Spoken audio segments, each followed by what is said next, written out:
اور ابن سمعون کے بارے میں امام ذہبی اور دیگر محدثین نے لکھا ہے کہ یہ بڑے جلیل القدر عالم تھے اور بڑے پائے کے محدث تھے، اور ان کی کتاب ہے اعمال ابن سمعون۔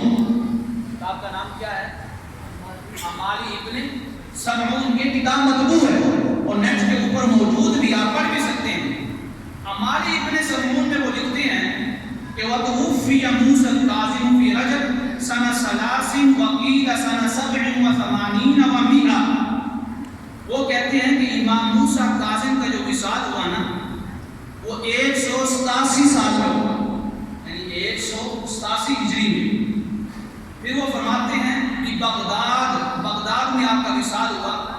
وقیل انہ توفی فی الحبس، وہ فرماتے ہیں کہ آپ کا جب وصال ہوا تو قید میں تھے، جیل میں تھے۔ آگے سنیں، بات سننے والی ہے۔ وَقَالَ الشَّافِعِيُّ، امام شافعی عام امام بھی نہیں ہے کہ آج کے دور کا کوئی امام ہو۔ پھر کے کتنے بڑے امام گزرے ہیں؟ 4، جن کے اوپر امت کا اجماع ہے، 4، اور جن کے احکام کے اوپر، استنباط کے اوپر، جن کی آراء کے اوپر امت مسلمہ عمل کر رہی ہے۔ کتنے بڑے امام گزرے ہیں؟ 4۔ پہلے امام کا نام کیا ہے؟ امام اعظم ابو حنیفہ رحمہ اللہ، جن کے فالوور ہم ہیں، ہم جن کی تقلید کرتے ہیں۔ دوسرے بڑے امام کون ہیں زمانے کے اعتبار سے؟ امام مالک، جن کی فقہ مالکیہ ہے۔ یہ اندلس میں چلے جائیں، اسپین میں چلے جائیں اور دیگر علاقوں میں، وہاں پہ فقہ مالکی کو ماننے والے لوگ رہتے ہیں، یعنی امام مالک کی آراء کے مطابق عمل کرتے ہیں جو انہوں نے قرآن و حدیث سے استنباط کر کے، اخذ کر کے بیان کی۔ تیسرے بڑے امام کون سے ہیں؟ امام شافعی۔ امام شافعی تیسرے بڑے امام ہیں جن کی فقہ بھی معروف ہے، فقہ شافعی کہتے ہیں۔ مصر کے اندر آپ چلے جائیں، فقہ شافعی کے مطابق نمازیں ادا کی جاتی ہیں، سارا کچھ شریعت کا فقہ شافعی کے مطابق ہوتا ہے۔ اور چوتھے بڑے امام کون ہیں؟ امام احمد بن حنبل، فقہ حنبلی والے۔ سعودیہ میں چلے جائیں، مدینہ شریف، مکہ شریف میں، وہاں پہ امام احمد بن حنبل نے جو مسائل قرآن و حدیث سے اخذ کیے ہیں۔ اب لوگ کہتے ہیں ان کی تقلید کا کیا فائدہ کہ آپ نماز امام ابو حنیفہ کی پڑھیں گے یا مصطفیٰ کی پڑھیں گے؟ وہ آپ سے سوال کرتے ہیں۔ اللہ کے لیے کچھ آپ بھی سوچا کریں، سمجھا کریں، کچھ تفکر پیدا کریں کہ جواب کیسے دینا ہے۔ اب اگر کوئی آپ سے سوال کرے اس انداز میں کہ آپ نماز، آپ جو کہہ رہے ہو کہ میں حنفی ہوں، فقہ حنفی کے مطابق نماز پڑھتا ہوں، وہ آپ سے سوال کرے گا۔ سوال بظاہر بڑا قوی ہے، عام شخص ہو سکتا ہے متزلزل ہو جائے گا۔ وہ کہے گا کہ آپ مجھے اتنا بتلا دیں کہ آپ جو نماز پڑھتے ہیں امام ابو حنیفہ کی پڑھیں گے یا مصطفیٰ کی نماز پڑھیں گے؟ آپ کسی میں پتہ کیا آئے گا؟ یار بات تو صحیح ہے، یعنی ہم پوری زندگی امام ابو حنیفہ کی بتائی ہوئی نماز پڑھتے رہے، مصطفیٰ کی نماز ہی نہیں پڑھی۔ یہ دھوکہ ہے سوال میں، یہ خیانت ہے۔ مجھے آپ اتنا بتائیں کہ اگر وہ شخص آپ کے سامنے بیان کرے اور یہ کہے کہ مصطفیٰ کی نماز اس طرح ہے، تو اب آپ مجھے بتائیں کہ آپ کو مصطفیٰ بتا رہے ہیں یا وہ شخص بتا رہا ہے جو امام ابو حنیفہ کے اوپر اعتراض کر رہا ہے؟ بتائیں تو صحیح۔ مثلا مجھے آپ سمجھ لیں کہ میں امام ابو حنیفہ کا مقلد نہیں، مثال سے میں آپ کے سامنے آ کے کہتا ہوں کہ آپ لوگ مجھے یہ بتائیں کہ آپ نماز امام ابو حنیفہ کی پڑھتے ہیں یا مصطفیٰ کی پڑھتے ہیں؟ میں آپ سے سوال کر رہا ہوں، آپ کہیں گے یار سوال تو صحیح ہے، ہم تو پوری زندگی غلط کرتے رہے، استغفر اللہ، ہمیں تو نماز مصطفیٰ کی پڑھنی چاہیے تھی اور ہم امام ابو حنیفہ کی پڑھتے رہے ہیں۔ اب یہاں پہ بات تو ختم نہیں ہوئی نا۔ آپ آگے سے جواب کیا دیں گے؟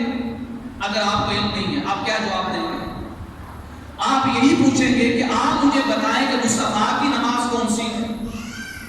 اب میں بتا رہا ہوں کہ مصطفیٰ کی نماز کون سی ہے، تو کیا آپ نے ڈائریکٹ حدیث میں پڑھا ہے یا مجھے سن کر اس بات پہ یقین رکھا ہے کہ مصطفیٰ کی نماز ہے؟ مجھے سن کر آپ کو یقین ہوا یہ مصطفیٰ کی نماز ہے، تو اب آپ مجھے بتائیں، یہی سوال آپ مجھ سے کرتے کہ مفتی صاحب ہم آپ کی نماز پڑھیں یا مصطفیٰ کی نماز پڑھیں؟ ہم آپ کی نماز پڑھیں یا مصطفیٰ کی نماز پڑھیں؟ تو میں کہوں گا بھئی یہ میری نماز نہیں ہے،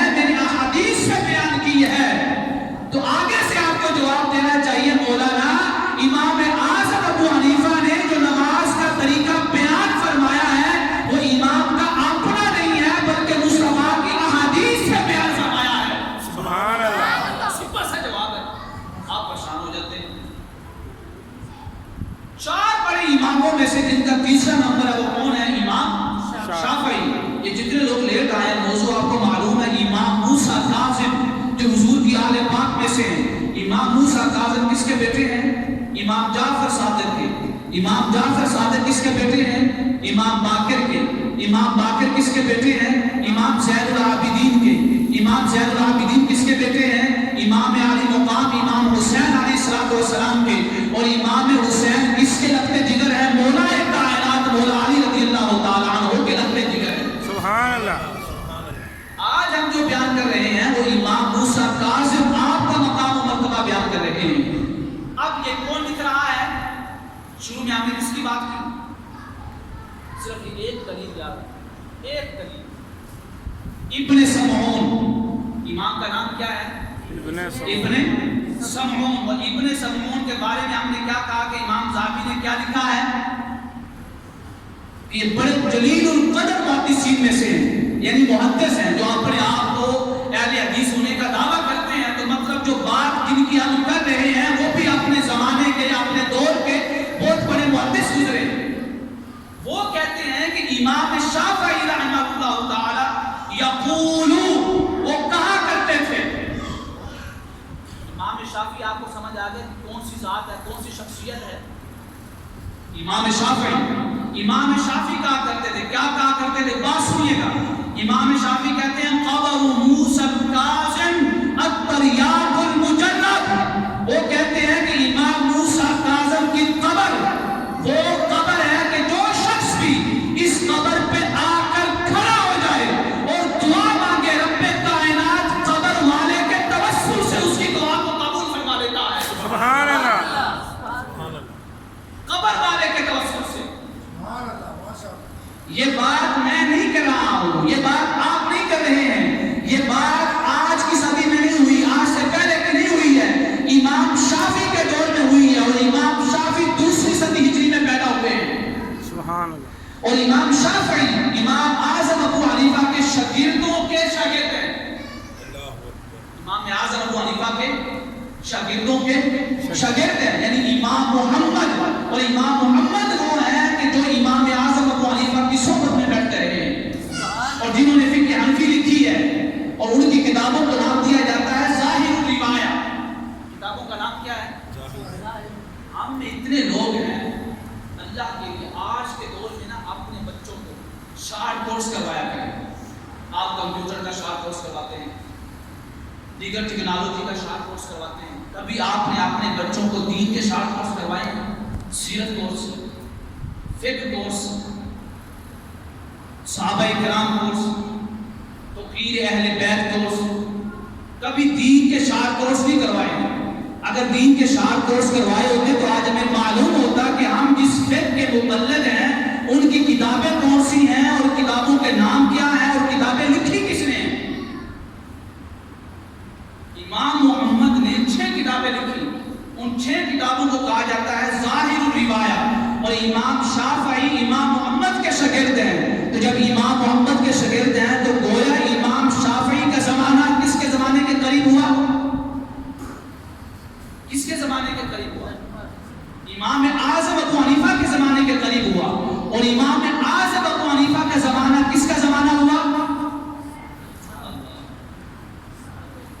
اتنا نہیں معلوم. آپ کو معلوم ہے 4 ائمہ میں سے ایک واحد امام ہے جو تابعی ہے. اور تابعی کی تعریف آپ کو معلوم ہے. اب کیا کیا منبر رسول پہ بیٹھ کر کون سی تعریف کرتا ہے. تابعی اسے کہتے ہیں کہ جس نے صحابی کو دیکھا ہو، جس نے اس چہرے کو دیکھا ہو، جس کی آنکھیں چہرہ مصطفیٰ میں پڑی. سبحان اللہ. یعنی امام شافعی کا زمانہ کس کے زمانے کے قریب ہوا؟ امام اعظم ابو حنیفہ رحمہ اللہ آپ کے زمانے کے قریب ہوا نا. اور امام اعظم ابو حنیفہ کا زمانہ کس کے زمانے کے قریب ہوا؟ صحابہ کرام کے زمانے کے. اور صحابہ کرام کا زمانہ کس کے زمانے کے قریب ہوا؟ جس کے اوپر سارے زمانے قربان ہوئے. سبحان اللہ. میرے مصطفیٰ کے زمانے کے قریب ہوا. تو کتنے زمانے ہوئے امام شافعی اور آقا کریم علیہ السلام کے درمیان؟ 2. کتنے؟ 2. پہلا کون سا ہے؟ امام اعظم ابو حنیفہ کا زمانہ. اور دوسرا زمانہ کون سا ہے؟ صحابہ کرام کا. آج کے دور میں جو اپنے آپ کو سلفی کہتے ہیں کہ ہم سلف کو ماننے والے ہیں، اب آپ مجھے بتائیں سلف کا دور کون سا ہے؟ آقا کریم علیہ السلام سے پوچھ لیتے ہیں میرے آقا کریم علیہ السلام نے فرمایا خیر القرون قرنی، سارے زمانوں میں بہتر میرا زمانہ ہے۔ سبحان اللہ۔ کیوں بہتر نہ ہو؟ کیونکہ اس زمانے کو افضل الخلق نبی کے ساتھ نسبت ہو گئی ہے۔ سبحان اللہ۔ پھر آپ نے فرمایا کہ میرے زمانے کے بعد کس کا زمانہ قریب ہے؟ ثم یلیہ، جو اس زمانے کے ساتھ ملا ہوا ہے وہ کس کا زمانہ ہے؟ صحابہ کرام رضوان اللہ تعالی علیہم اجمعین کا۔ پھر آپ نے فرمایا ثم یلیہ، پھر کس کا زمانہ ہے؟ تابعین کا زمانہ ہے۔ پھر آپ نے فرمایا ثم یلیہ، پھر کس کا زمانہ ہے؟ تبع تابعین کا زمانہ۔ اور تبع تابعین میں کون شامل ہے؟ امام شافعی۔ اور امام شافعی کا عقیدہ یہ ہے کہ وہ کہتے ہیں کہ امام موسیٰ کاظم رحمہ اللہ علیہ السلام کی قبر مبارک کے پاس آ کر جو شخص بھی دعا مانگتا ہے رب کائنات امام موسیٰ کاظم کے توسل سے اس کی دعا کو قبول فرما لیتا ہے۔ سبحان اللہ۔ اب آپ بتائیں سلف کے دور کا جو عقیدہ ہے اس کے اوپر کس کا عمل ہے؟ ہمارا عمل ہے جو لوگ دعویٰ کرتے ہیں ان کا عمل ہے؟ آگے ایک بہت بڑے امام گزرے ہیں، امام ابو موسیٰ الخلال، اور اس بات کو سند کے ساتھ روایت کرنے والے کون ہیں؟ امام خطیب بغدادی۔ یہ میں آپ کو امام موسیٰ کاظم کی صرف ایک شان بتا رہا ہوں، ایک شان۔ امام موسیٰ کاظم کے بارے میں یہ ساری کتابیں کھول کے دیکھ لیں، ابن سمعون ہے، خطیب بغدادی ہے، ابن جوزی الحمدلی کی کتاب ہے، اس کے بعد امام فخر الدین رازی ہیں، اس کے بعد ابن طلحہ الشافعی ہیں، اس کے بعد دیگر بڑے امام ابن خلکان ہیں، اس کے بعد نظام الدین النیسابوری ہیں، اس کے بعد حتیٰ کہ علامہ ابن تیمیہ ہیں، اس کے بعد علامہ ابو الفدا ہیں، اس کے بعد امام ذہبی ہیں، اس کے بعد امام ابن البردی ہیں، اس کے بعد امام محمد الیافعی ہیں، اس کے بعد امام ابن صباغ المالکی ہیں، اس کے بعد امام ابن حجر الہیثمی ہیں، اس کے بعد امام الفرمانی ہیں، اس کے بعد امام نبہانی ہیں، اس کے بعد امام خیر الدین الزرقیری ہیں، اس کے بعد امام زباب ہیں، اس کے بعد پھر امام الدماری ہیں۔ یہ سارے اماموں کی کتابوں سے امام موسیٰ کاظم کی یہ بات بیان کر رہا ہوں۔ کیا بات ہے؟ ان کتابوں میں لکھا ہوا ہے کہ امام موسیٰ کاظم کو باب الحوائج کہا جاتا تھا۔ سبحان اللہ۔ اگر میرے پاس وائٹ بورڈ ہوتا تو میں آپ کو لکھ کر سمجھاتا کہ کتنا بڑا لفظ ہے جس کے اوپر شرک کے فتوے لگتے ہیں۔ باب الحوائج، حوائج کہتے ہیں ضرورتیں، کس کو کہتے ہیں؟ ضرورتوں کو، حاجتوں کو، مشکلات کو۔ حوائج کا معنی آ گیا۔ اور باب کس کو کہتے ہیں؟ یہ باب پنجابی والا نہیں ہے کہ جو ہم کالج کو کہتے ہیں، نہیں، باب کا معنی ہے دروازہ۔ کیا ہے؟ دروازہ۔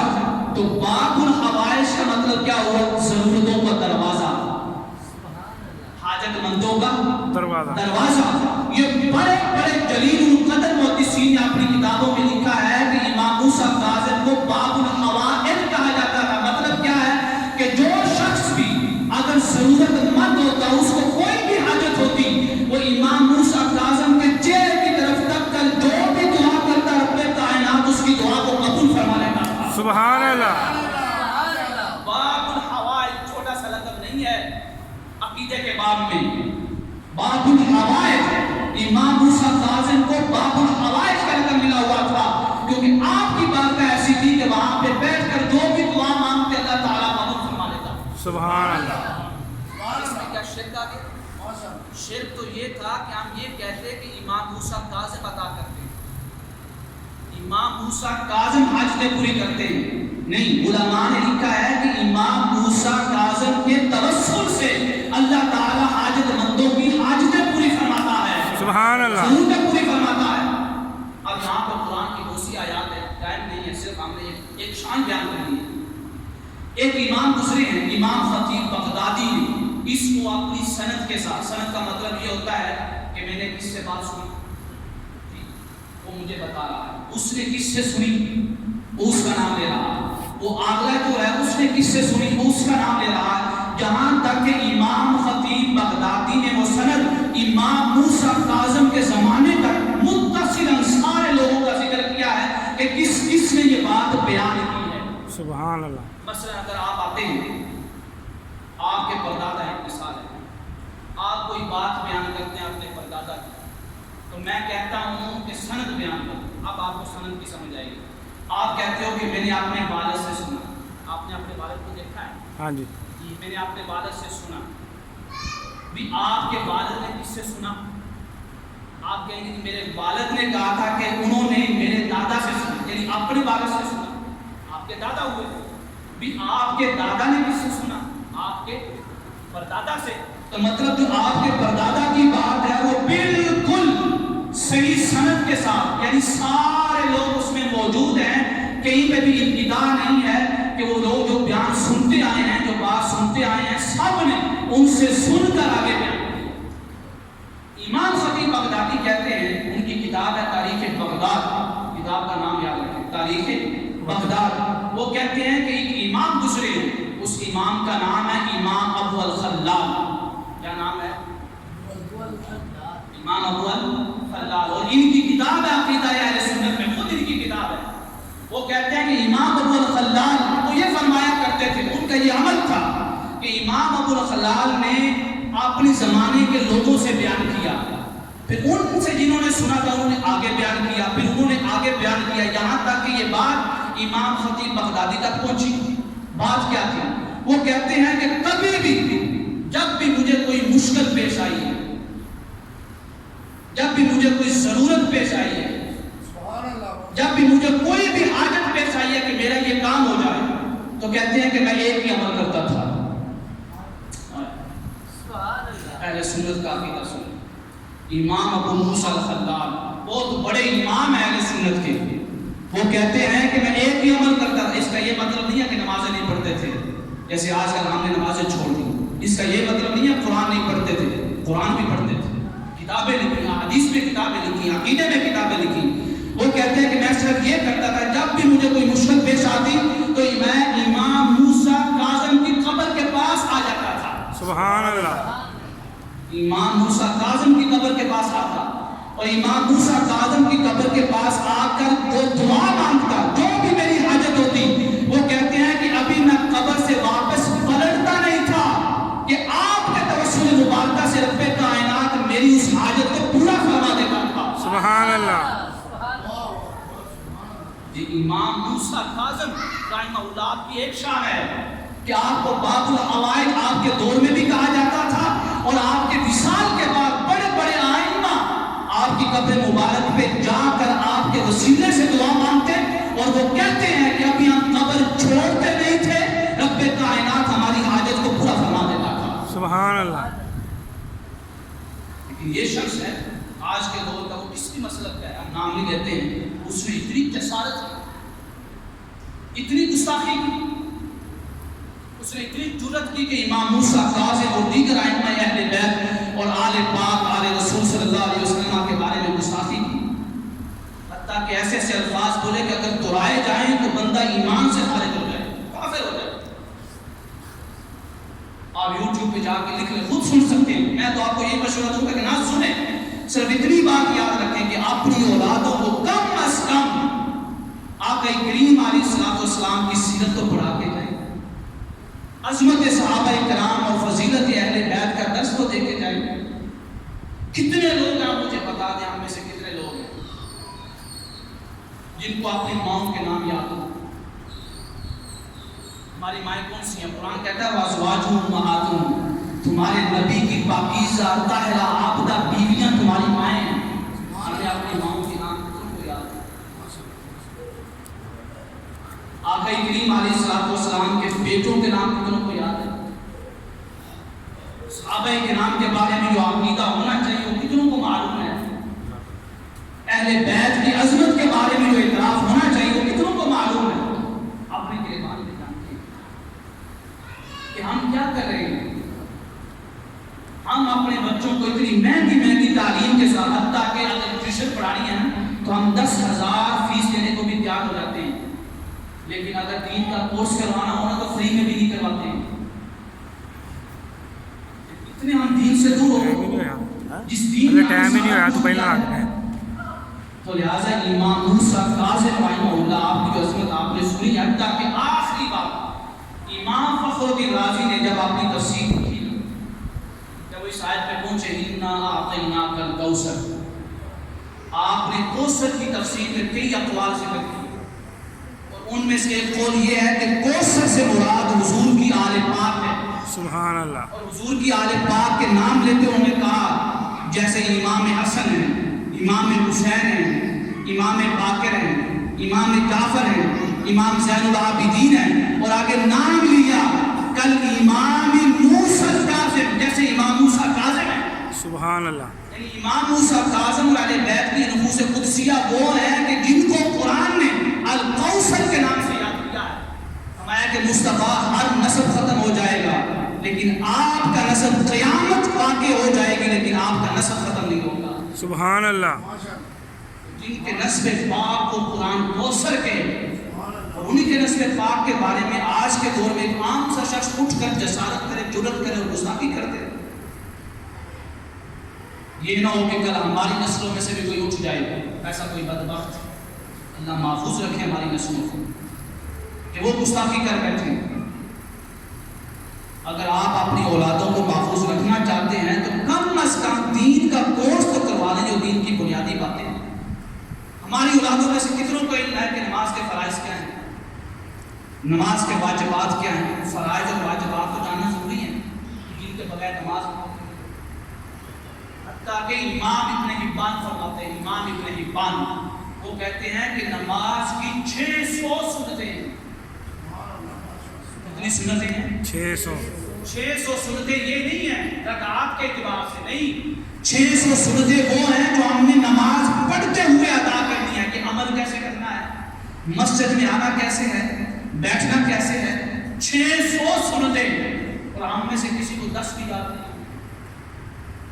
حتیٰ کہ جامعۃ الازہر یعنی مصر میں جو ازہر مسجد ہے یہ 4تھی صدی ہجری میں بنی ہے، یعنی تقریباً 1000 سال سے بھی زائد کا عرصہ ہو چکا ہے اس مسجد کو بنے ہوئے۔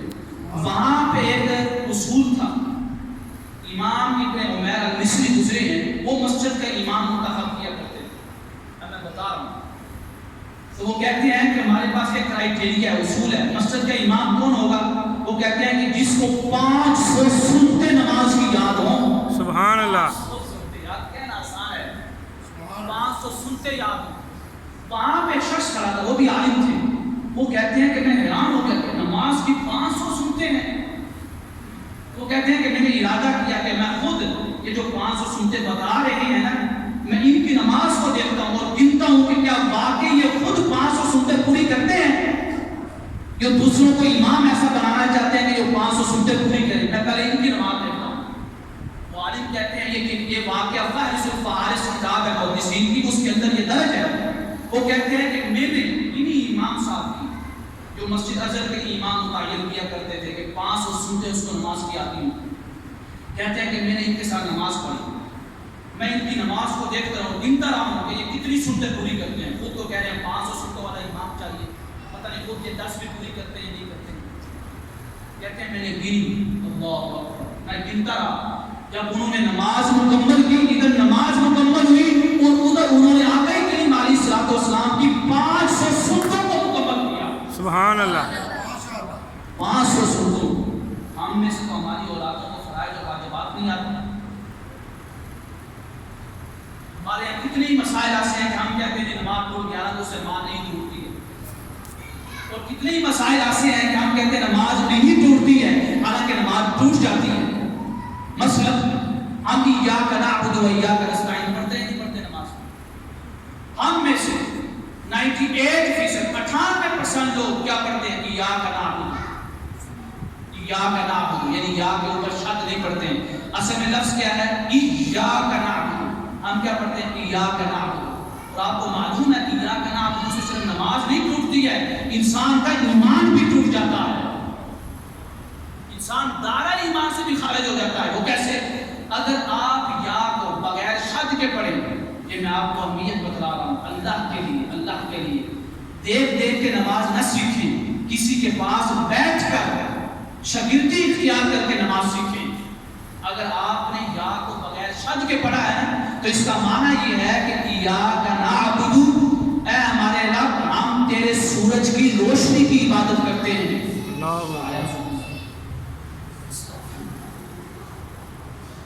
ہم میں سے یہ لوگ نہیں پڑھتے ہیں ایاک نعبد؟ کتنوں کا تلفظ صحیح ہے جو پڑھتے ہوں گے ایاک نعبد؟ بہت کم، بہت کم، سب پڑھتے ہیں ایاک نعبد۔ ایک چھوٹی سا لفظ ہے جو آپ کو صرف نماز سے باہر نہیں کر رہا ہے، آپ کو پورے ایمان سے خارج کر رہا ہے، دائرہ اسلام سے نکال رہا ہے۔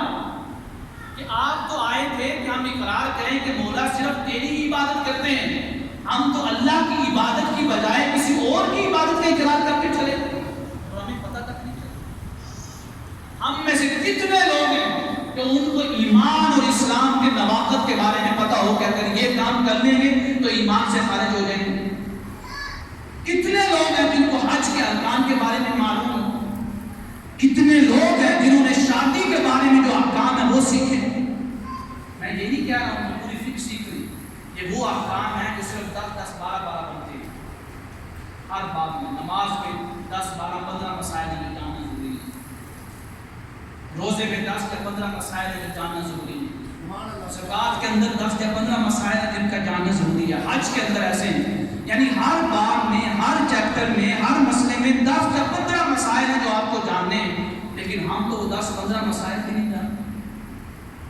16 سال ہم سکول کی تعلیم پڑھا رہے ہیں، ماسٹر کروا رہے ہیں، کامرس میں کروا رہے ہیں، فزکس میں کروا رہے ہیں، کیمسٹری میں کروا رہے ہیں، جو تعلیم صرف یہی پہ ہے یا نہیں، لیکن جو دین ہمارے ساتھ جانا ہے اس دین کے لیے ہم اپنی زندگی کا 1 سال بھی نہیں دے سکتے۔ 1 سال تو کیا 1 ماہ بھی نہیں دے سکتے ہیں، 1 ماہ تو کیا 1 ہفتہ بھی کسی امام یا خطیب کے پاس آ کر نہیں بیٹھ سکتے۔ اللہ کے لیے ایسا نہ کریں، ایسا نہیں۔ میرے آقا کریم علیہ السلام نے فرمایا، مصنف ابن ابی شیبہ میں حدیث مبارکہ ہے، فرمایا جو شخص قرآن پڑھتا ہے نا، قرآن، اس کے اوپر کبھی فاقہ نہیں آئے گا، کبھی فاقہ نہیں آئے گا۔ جو قرآن پڑھتا ہے وہ دن کو کھانا کھا کر ہی سوئے گا، بغیر کھانا کھائے نہیں سو سکتا ہے، اس کی ضرورتیں اللہ پوری کرتا ہے۔ لیکن تو مجھے بتا تو صحیح نا کہ تم نے اپنی اولاد کو کتنا قرآن پڑھنا سکھایا ہے؟ ادھر پورے 16 سال تم نے اپنی اولاد کی روزی کی فکر میں پوری ایجوکیشن دلوا دی، ڈگریاں دلوا دی، ڈگریاں پاس کروا دی، لیکن ادھر جو قرآن تیرے اولاد کی روزی کی ذمہ داری اٹھا رہا ہے، تو نے اسی قرآن کی ایک سورت بھی صحیح طرح پڑھنا نہیں سکھائی۔ فزکس تیری روزی کی ذمہ داری نہیں اٹھاتی ہے، کیمسٹری تیری روزی کی ذمہ داری نہیں اٹھاتی ہے، بایو تیری روزی کی ذمہ داری نہیں اٹھاتی ہے، کمپیوٹر کورس تیری روزی کی ذمہ داری نہیں اٹھاتا ہے، لیکن ایک کورس ایسا ہے جو تیری روزی کی ذمہ داری خود اٹھاتا ہے، وہ قرآن کی تلاوت کا کورس ہے۔ اور میرے آقا نے فرمایا جو قرآن کی تلاوت کرنا سیکھ گیا، رب کائنات اس کی روزی اپنے ذمے لے لیتا ہے۔ سبحان اللہ۔ ہمیں تو نماز کی ایاک نعبد و ایاک نستعین تک نہیں پڑھنا آتی تو ہم قرآن کی تلاوت سیکھیں؟ اللہ کے لیے کتنی بے وفائی کریں، ایسی کتاب کے ساتھ بے وفائی جو ہر قدم پہ ہمارے ساتھ وفائی کرے، ہمارے ساتھ وفا کو نبھاتی ہے۔ کبھی تو ہم نے خود قرآن کو کھول کر نہیں دیکھا، اللہ ماشاء اللہ بعض بار آج بھی ایسے یہاں پہ گھر کے سارے افراد اٹھ کر نماز بھی پڑھتے ہیں اور قرآن پاک کی تلاوت بھی کرتے ہیں، لیکن ان بعض افراد جو بعض گھر ہیں وہ ان گنے ہیں، تعداد میں بہت کم ہیں۔ اللہ کے لیے قرآن پاک سارا نہیں، کم از کم 10 سورتیں تو قرآن پاک کی صحیح سیکھنے کے کے ساتھ۔ میرے آقا کریم علیہ السلام نے فرمایا، آپ کی حدیث مبارکہ آپ نے فرمایا کہ بہت سے لوگ قرآن پڑھتے ہیں، قرآن پڑھتے ہیں، قرآن پڑھتے کیوں ہیں؟ یا تو نماز صحیح ہو جائے، یعنی نماز مکمل طور پہ ادا ہو جائے، یا قرآن پڑھتے ہیں ثواب مل جائے، یا قرآن پڑھتے ہیں کہ اس کی تلاوت کی برکت سے اللہ تعالیٰ ہماری حاجتوں کو پورا کرے، یا قرآن پڑھتے ہیں کہ جو شخص فوت ہو گیا ہے اس کو ثواب پہنچا سکے۔ میرے آقا کریم علیہ السلام نے فرمایا بہت سے آباد قرآن پڑھنے والے ایسے ہیں کہ وہ پڑھ تو قرآن ہیں لیکن قرآن ان کے اوپر لعنت بھیج رہا ہوتا ہے، لعنت بھیج رہا ہوتا ہے۔ رب قاری للقرآن یلعنہ، میں بہت سے قرآن پڑھنے والے ایسے ہیں کہ قرآن ان کے اوپر لعنت کرتا ہے۔ دوستو غور کرو، فکر کرو کہ کہیں ہم بول تو نہیں ہے کہ قرآن ان کے اوپر لعنت کر رہا ہے، اللہ کے لاش سے ارادہ کریں، عزم مسلم کریں کہ ہم اگر سارا قرآن نہیں تو 10 صورتیں تو صحیح سیکھیں گے، یا اگر 10 بھی نہیں تو سورۃ الفاتحہ، سورۃ الاخلاص ہی سیکھیں، قل هو اللہ احد الحمد للہ رب العالمین، تاکہ ہماری نماز تو صحیح پڑھی جائے۔ یہ نہ ہو کہ ہم نماز بھی صحیح نہ پڑھ سکے اور ایمان بھی نہ بچا سکے۔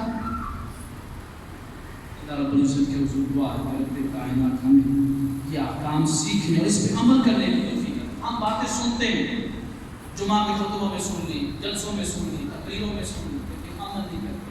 کاش اگر 1% بھی عمل کر لیتے تو ہمارا معاشرہ بدل جاتا، 1% بھی عمل کر لیتے تو شاید کہ ہمارے گھر کا ماحول بدل جاتا، گھر کی پریشانیاں کچھ کم ہو جاتی۔ اللہ تعالیٰ سب کو صحت و تندرستی عطا فرمائے، گھر میں سلامتیاں عطا فرمائے، برکتیں عطا فرمائے، اس کے حلال میں وسعتیں عطا فرمائے، حرام کی روزی سے محفوظ فرمائے۔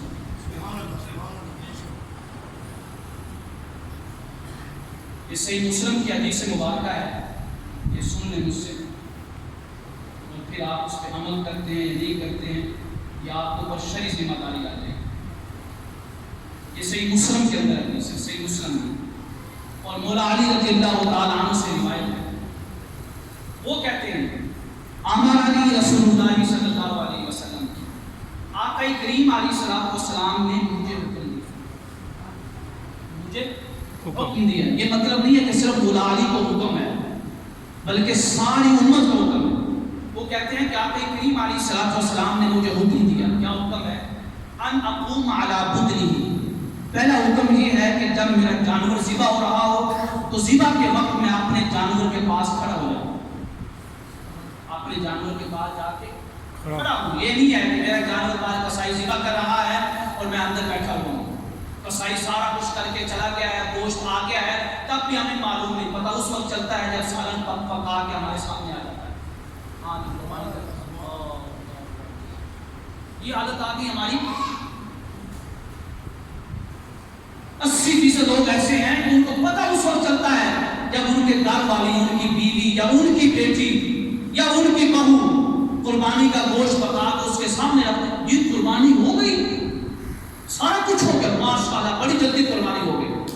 اس شخص کو پتہ ہی نہیں ہے یہ 30,000 40,000 لگا کے جانور لے کے آیا ہے اور اس کو قربانی کے مسائل معلوم نہیں۔ مولا علی رضی اللہ تعالیٰ عنہ فرماتے ہیں، یہ صحیح مسلم کی حدیث ہے کہ آقا کریم علیہ السلام نے مجھے حکم دیا کہ جب تیرا جانور ذبح ہو تو ان اقوم علی بدنہ، میں اپنے اس جانور کے پاس کھڑا ہو جاؤں۔ ہم میں سے کتنے لوگ ہیں جو آقا کریم علیہ السلام کے حکم پہ عمل کرتے ہیں؟ آگے کیا حکم دیا؟ فرمایا وَأَنْ أَتَصَدَّقَ بِلَحْمِهَا، مجھے حکم دیا کہ میں اس قربانی کے جانور کا گوشت صدقہ کر دوں، خیرات کر دوں، سارے کا سارا نہیں، کہ ہم نے مسئلہ بیان کر دیا۔ پھر فرمایا وَجُلُودِهَا، اور مجھے یہ حکم دیا کہ قربانی کے جانور کی جو کھل ہے، جو کھال ہے، کھل ہے، اس کو میں اللہ کی راہ میں صدقہ کروں۔ اور فرمایا وَأَجِلَّتِهَا، اللہ اکبر، صرف اس کا گوشت نہیں، اس کی کھل نہیں، فرمایا جس رسی کے ساتھ انہیں قربانی کا جانور باندھا ہے نا، وہ رسی بھی اللہ کے راہ میں دینی ہے، وہ رسی بھی اللہ کے راہ میں دینی ہے، اس کو بھی اپنے استعمال میں نہیں لا سکتے ہیں۔ اور فرمایا کہ آقا کریم علیہ السلام نے آگے حکم دیا، 5واں حکم، وَأَلَّا أُعْطِيَ الْجَزَّارَ مِنْهَا، کہ یہ جو قربانی کا جانور ہے نا، جو کسائی ذبح کرنے آئے، اس میں سے، اس جانور میں سے کوئی بھی شاید کسائی کو بطور اجرت نہیں دینی ہے۔ بطور اجرت یہ نہیں کہنا کہ کھل دے جانا۔ بہت سے احباب ایسے وہ کہتے ہیں کسائی کو کہ ہمارا یار جانور ذبح کر دو، کسائی کہتا ہے یہ ذبح کروں گا لیکن شرط یہ ہے کہ کھل میں لے لوں۔ وہ کہتے ہیں یہ ٹھیک ہے لے جانا، یہ حکم سن لیں۔ آقا کریم علیہ السلام نے مولا علی کو حکم فرمایا کہ کسائی کو نہیں دینی ہے، تو کہتے ہیں قال، اب مولا علی فرما رہے ہیں ہمارا عمل کیا تھا، نحن نعطیہ من عندنا، ہم کسائی کو اجرت اپنے پیسوں سے ادا کرتے تھے۔ جب گوشت بھی صدقہ کرنا ہے، کھال بھی صدقہ کرنی ہے، حتیٰ کہ جس رسی کے ساتھ وہ جانور باندھا گیا، جس بھی شے کے ساتھ وہ شے بھی اللہ کی راہ میں دینی ہے، تو پھر آپ وہاں پہ کیوں نہ دیں جو دین کا کلا ہے، جو قرآن پاک کی تعلیم کو پھیلا رہے ہیں، سنت کی تعلیم کو عام کر رہے ہیں۔ اور ہم نے پچھلے جمعہ کو بھی کہا تھا، خاص کر آپ اپنے محلے محلے میں دیکھیں کہ آپ کے محلے میں جو مدرسہ ہے وہ اپنا ذمہ داری اپنا فرض ادا نہیں کر رہا ہے، وہ ساتھ آپ کا بھی فرض ادا کر رہا ہے۔ جو دین کی تبلیغ کا فرض آپ کے کندھوں کے اوپر تھا وہ مدرسے والے ادا کر رہے ہیں۔ اگر آپ کے محلے میں مدرسہ ہے، جیسے آپ خوش نصیب لوگ ہیں، آپ کے محلے میں بچوں کا مدرسہ بھی ہے، بچیوں کا مدرسہ بھی ہے، کوشش کریں۔ ہم نے پچھلے جمعۃ المبارک کو کہا تھا کہ اپنی کھل دیں، اگر کھل نہیں پہنچا سکتے تو اس کو بیچ کر اس کی قیمت صدقہ کر دیں، اور کم از کم اپنے ساتھ 2 بندوں اور کو ملائیں تو آپ کے مدرسے کے ساتھ تعاون کریں۔ اگر 2 ہر شخص ملائے گا تو دیکھیں کتنا تعاون ہوگا اس مدرسے کے ساتھ۔ سال کے اندر مدرسوں کے صرف 2 ہی ذریعے ہوتے ہیں، یا رمضان المبارک میں، باہر رمضان المبارک میں زکوٰۃ ہے، صدقات و عطیات ہیں، یا پھر کیا ہے یہ قربانی کے موقع میں قربانی کے جانوروں کی خرید۔ لیکن ہم وہ بھی تعاون کرتے ہوئے نا اکساتے ہیں کہ یار اپنے محلے کے مدرسے کو دیں گے، اس کو کیوں دیں، باہر جا کے دیتے ہیں، کسی اور کو دیتے ہیں نا، ایسا نہیں۔ وہ محلے والے اپنے لیے قرآن کی تعلیم حاصل نہیں کر رہے ہیں، وہ امت مسلمہ کے لیے، آپ لوگوں کی نسلوں کے لیے قرآن کی تعلیم حاصل کر رہے ہیں۔ وہ اپنا فرض ادا نہیں کر رہے ہیں، آپ کا فرض بھی ادا کر رہے ہیں۔ تو لہٰذا مدرسے کی انتظامیہ کی طرف سے، عبداللہ پیر صاحب کی طرف سے یہ اعلان کیا جاتا ہے کہ بڑھ چڑھ کر، جیسے آپ حسب ثابت جو حصہ دیتے ہیں، اس سال بھی قربانی کی کھلیں آپ نے اس مدرسے کو دیں، پھل پہنچا دیں یا پھر پھل کے پیسے پہنچا دیں۔ اور میں ساتھ یہ آپ کو بتا رہا ہوں، کہہ رہا ہوں، عرض کر رہا ہوں کہ صرف اپنی کھل نہیں، ساتھ پڑوسیوں کی یا اپنے دوستوں کو بھی کہیں کہ ہمارے محلے میں مدرسہ ہے، اس کے ساتھ آؤں، اور اس کا اجر آپ نے حصول لیا ہے۔ اور آپ کا کریم علیہ الصلوۃ والسلام کا حکم مبارک ہے۔ اللہ رب العزت کے حضور دعا ہے کہ رب کائنات سب کے